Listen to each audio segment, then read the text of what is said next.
Good evening. I'm Alan Jackson, and welcome to Nashville. It was well over 3 years ago, February the 22nd, 2022, when the Russian invasion of Ukraine began. It was on that morning that Vladimir Putin announced what he called a special military operation, and Russian troops began their advance from the north, the south, the east, all aimed at the Ukraine capital of Kiev. It was a major escalation of a fight that had actually begun 8 years earlier when Russia annexed Crimea in support of the separatist uprisings that were heating up in the Donbass region in eastern Ukraine. Putin has clearly had his eye on Ukraine for a long time. But European leaders have also had their eyes on Putin, and so has President Trump. Estimates are that the United States has spent more than $120 billion helping Ukraine with financial aid, humanitarian aid, and the more expensive military aid. Yet the war is far from over, despite a huge loss of life on both sides.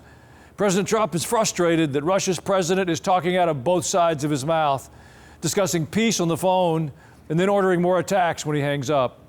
Listen to how President Trump described dealing with the Russian leader. Putin really surprised a lot of people. He talks nice and then he bombs everybody in the evening. So there's a little bit of a problem there, and I don't like it. So overnight, the president set a 50-day deadline for Putin. Stop the war, or very large tariffs will be put on Russian products. Tariffs of 100%. That could cripple what's left of their economy. And that's on top of a defense deal he just made with the European Union to send advanced Patriot missile systems into Ukraine. It's a considerable expense that the Europeans agreed to pay, relieved that President Trump isn't going to let Putin run roughshod over Europe. All of that brings us to our guest today, a longtime friend of the show, Captain Chuck Nash. Welcome back, Captain. A pleasure to be back with you, Pastor. President Trump certainly has confidence about his ability to solve almost any problem. But Putin has proved to be a hard nut to crack. It's not hard for them to set up a phone call, but it sounds like Putin is trying to play the president by lying to him more than once. Who has the upper hand now, especially since President Trump has put a considerable economic threat on the table? I think right now the ball is in President Trump's court, and your word that you used, tried to play him, is exactly my feeling. I think what he was trying to do was eke out time, hoping that the president would back off of support for Ukraine and make it easier for Putin to get a dominant position rather than just the 20% of the country that he currently occupies. So he overplayed his hand. He made a huge mistake. And 100% tariffs on Russia, if you look at the ruble, it's already in the gutter. It would destroy their economy. And it's not just what the United States would do to Russia, it's what the United States would do to Russia's other trading partners. So other than China and Iran, the rest of the world is going to follow the U.S. lead in this, not Russia's. Well, I mentioned the Patriot missile deal with the European Union. How important is that Patriot system in stopping or at least slowing down the Russian attacks? It's very important. It's a very expensive system, though. We don't have that many. Germany had 10 of them, I believe, and they've given 2 of them to Ukraine. We're going to transfer more. You've got European powers, some of the NATO countries, and what they've decided to do in support of Ukraine is they are going to buy U.S. military equipment and ship it into Ukraine. One of the things that the president, I believe, will authorize is for the F-16s to get the Joint Air-to-Surface Standoff Missile, JASSM. It's a 200-mile range air-to-surface missile, which would allow the Ukrainian F-16s to strike very deep inside Russia. Well, you've spoken before of the big advantage the Russians have on troop strength. They even got 15,000 troops from North Korea to fight on the front lines. So what else could be done on the European or American side to slow them down? That is without sending in ground forces of our own. I think just backing the Ukrainians, giving them the intelligence that they need to make those really critical strikes, to strike deep into their supply lines. And that's where the JASSM would come in and other longer range weapons that seems to be in the offing. Once you give them that capability, it shows that not only are we willing to stand by Ukraine, which is the forcing function to bring Vladimir Putin to the table, but it also will show him that he is facing a military disaster, very much like the beginning and the opening salvos of this whole thing. If he starts losing his supplies and can't supply those troops, then they get rolled up. And that would be an absolute disaster for him, not just militarily, but also his domestic political situation. Well, there's a report in the Wall Street Journal that the Pentagon's top policy official, a man by the name of Eldridge Colby, has warned that by continuing to help Ukraine, it could further stretch our already depleted Pentagon stockpiles. They might be needed elsewhere. He added that attacks on Iran and the Houthis have also depleted our supplies. Do you have any idea how long it could take to get back up to full strength? It will take years. And the reason why it will take so long is no matter how much money you throw at it, there are supply chain issues. And it's just a matter of getting all of these parts. If you think about a cruise missile or a Patriot missile, it probably has 10,000 parts. All you need to do is just be missing one of those parts, and you don't have a Patriot missile anymore. You have a bunch of parts awaiting a part. So the supply chain is critical in this, which is why the president has also been making strides to bring manufacturing back to the United States so that we are not dependent for pharmaceuticals and defense needs. Well, Captain Nash, please stay with us for another segment. There's a lot more to discuss. And during the break, you can send us your thoughts on these foreign policy issues so we can work them into a future program. There's an easy-to-use link at ajnow.com. I'll be right back.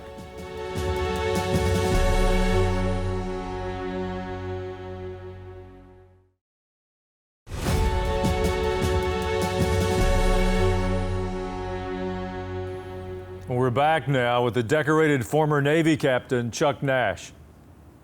Chuck, I'd like to pick up on the Pentagon report on our U.S. military stockpiles.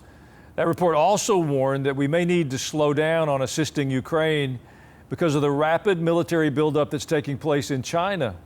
Given that China is continuing to invest in its military, there are some real questions about whether their targets go well beyond Taiwan to the Philippines or elsewhere in Southeast Asia. Is there any way to know where else they might try to move in? Well, I think they're going to continue their efforts to expand into the South China Sea. It's become very, very obvious that what they intend to do is build like the Japanese did on the eve of World War II. They're trying to build out rings in the inner island chain and the outer island chain. So they are already establishing airfields in islands thousands of miles from China. And they will probably get in with the joint usage with the host nations, these little islands, and build larger and larger airstrips to take cargo aircraft and then be able to ferry fighter aircraft out to those islands. The other thing is, by building such a robust, not only in range, but in depth, defense with conventional forces, it really presents the United States with that dilemma, that Sun Tzu art of war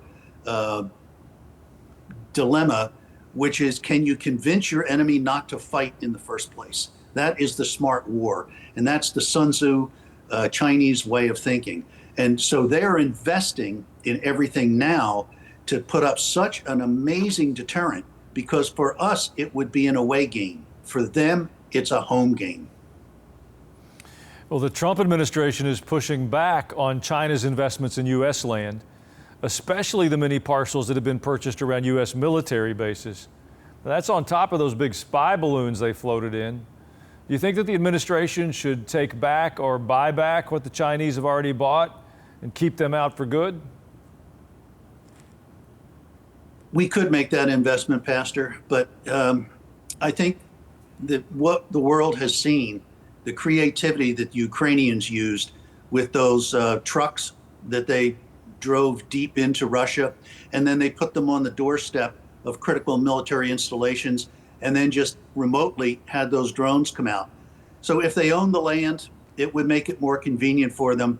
But given the tens of thousands of Chinese people who have come into the United States illegally and are here illegally, one has to wonder how many of them are fifth column.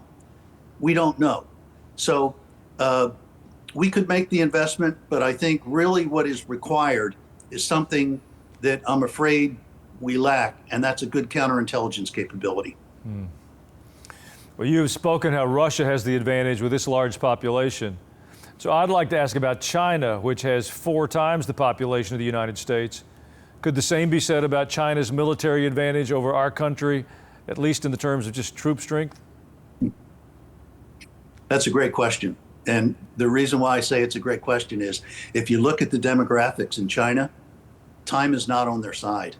Because of their one-child policy back in the 70s, they have an aging population. Their rates for manufacturing are going up to the point where Indonesia and Vietnam are taking over a lot of their manufacturing. And the same thing is going to happen for military-age males. The population is aging and aging every moment. So they're going to, that's a forcing function for them. In other words, it's a use it or lose it. They see the clock running out or the sand coming out of the hourglass, whatever metaphor you want to use. So there are a lot of things that are coming together all at the same time, and they're going to converge. And so the point is, at that point of convergence, do they say it's not worth it, we're not going to make the final straw and wind up with a kinetic event? Or do they say, no, time's up, we're going in and we're taking Taiwan, and we're just going to hope that all of our preparations have dissuaded the United States from intervening? Well, there are reports that China is building robot soldiers. Is that another significant threat in their arsenal? It is, and because of their demographics and the earlier point about them losing manpower in their manufacturing, they are massively ahead in drone technology and robotics because of that very thing. They're trying to keep their costs down so that they can maintain their manufacturing dominance. And the military is, as you point out, a classic for using robotics.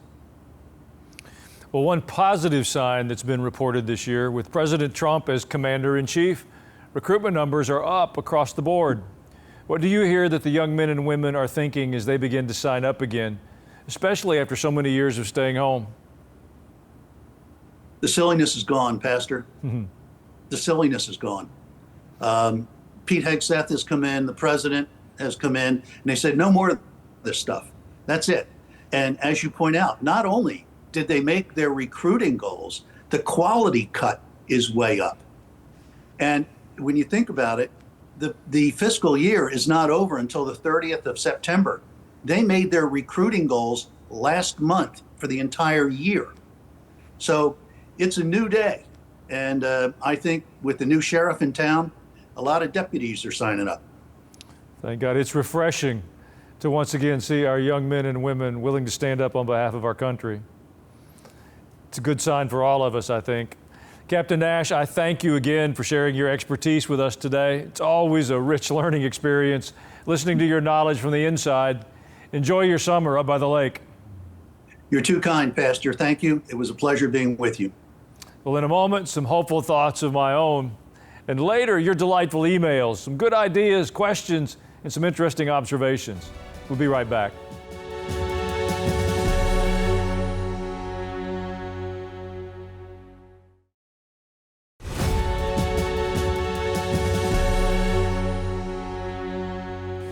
You know, I believe it would be helpful to think about the battle between Ukraine and Russia a bit differently. There are millions of people who have endured tremendous suffering and death. There are ballistic missiles the size of telephone poles that have struck apartment buildings in Ukraine, where only women and children live. Elderly communities, pizza parlors, ice cream shops, entire cities have been leveled to piles of rubble. Well, according to the United Nations, June marked the highest number of civilian casualties of the war. There's not a solution that's going to make everybody happy, but the bloodshed and the warfare, it's got to stop. I believe we have as a country an obligation to help bring an end to this conflict, so I'm grateful that President Trump has put a deadline on Putin to make a peace deal with Ukraine. or face some rather serious economic consequences. You know, here in the States, we think about war differently. It's almost like it's just a video game. We get the news clips on Ukraine while we have our coffee, or we see the photos of the destruction that happened that day over our evening meal. It doesn't even feel real to us. We've recently published a book. It's called Angels, Demons, and You. There's a verse in Hebrews that I used in the book. It says that we should be aware that sometimes we have entertained angels without knowing it. Well, I had an event recently. At the end of each worship service, I stand at the altar and pray with people who have needs or requests or listen to what's happening in their lives. Recently, I had a man come up, introduced himself to me. He just told me his name was Benjamin. He had a bit of an accent. And he said, "Pastor, we need to pray that the war will end in Ukraine." And he didn't have anything else to say. No commentary. He didn't explain to me why he was at church. He clearly wasn't a regular part of the congregation. That's not a normal interaction. In real time, I didn't really process it. We stopped and we said a very simple prayer, and he slipped away in the crowd. There was a line of people. But as I reflected on that conversation, later in that evening, in the days to come, he met all the criteria that verse in Hebrews reminded me of. He didn't hand me a business card that said I'm an angel, but he brought me an assignment. And I've been praying from that day until this, that war in Ukraine would end. And so I would like to invite you to join me, whether it was a heavenly messenger or just a prompt from somebody that randomly visited our congregation. Either way, I believe we've got a divine assignment to pray for peace in that part of the world. If we will, I believe God will listen. Well, we'll be right back with your emails.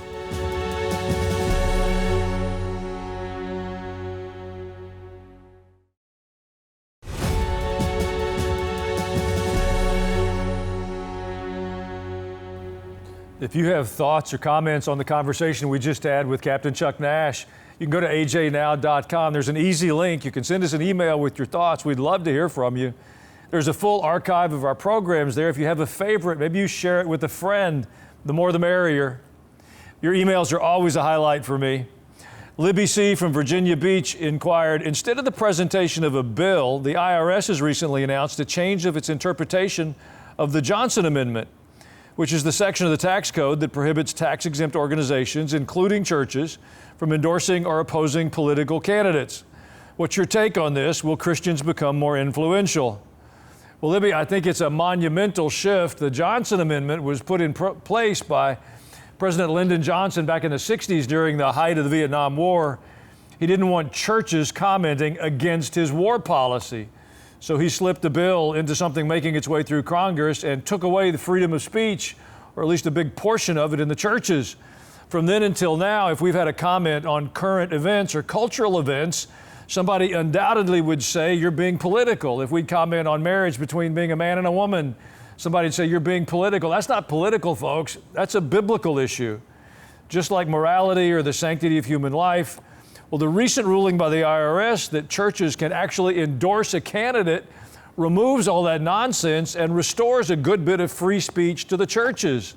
It's really good news. As to whether or not the churches will become more influential, that's going to have a great deal to do with whether or not we lead with our faith, not just pastors, but people in churches. We've been silent on cultural issues for far too long. It took a president of the United States, not a pastor or a bishop or a cleric, to say that marriage was between a man and a woman. And now the IRS says the churches have the freedom of speech. I think God said we had freedom of speech a long time ago. We've just been hiding from consequences. I'm grateful for the ruling. The courage will have to come from our own hearts. R. Sykes on YouTube commented, after receiving the Holy Spirit in my late 20s, God led me to daily Bible reading, memorizing scriptures, reading Christian biographies, world mission reports. I read most of Corrie ten Boom's books. All Christians should read Christian biographies and testimonies. They're faith builders. I agree, and I especially agree about the daily reading of your Bible. It will change your faith completely. You can go to our website or our app, and you can read the program with us every day. It'll even read it to you, but it will change your life. DMJ wrote, thank you for being authentic and taking Jesus outside the walls of the church into the marketplace. Well, I understand that's all of our assignment. Being a Christian inside the church is really not the objective. It's being Christ followers and leading with our faith in our homes, with our friends, where we go to work, in our schools. That's where our faith is really most needed. And finally, a viewer commented, I've watched you on TV for a long time, but I just watched your podcast for the first time. It sent my spirit soaring. I loved all the inspired words of wisdom. Well, if you're not familiar with it, you can find our weekly podcast at Culture and Christianity Podcast. You can just go to youtube.com, Alan Jackson Ministries. It's there for you. We post a new episode every Friday. It's a whole new way to learn and think and invite God into what you're doing in your life. God's moving in the earth. I want to be a part, and I know you do too. I'm Alan Jackson. You have a wonderful evening.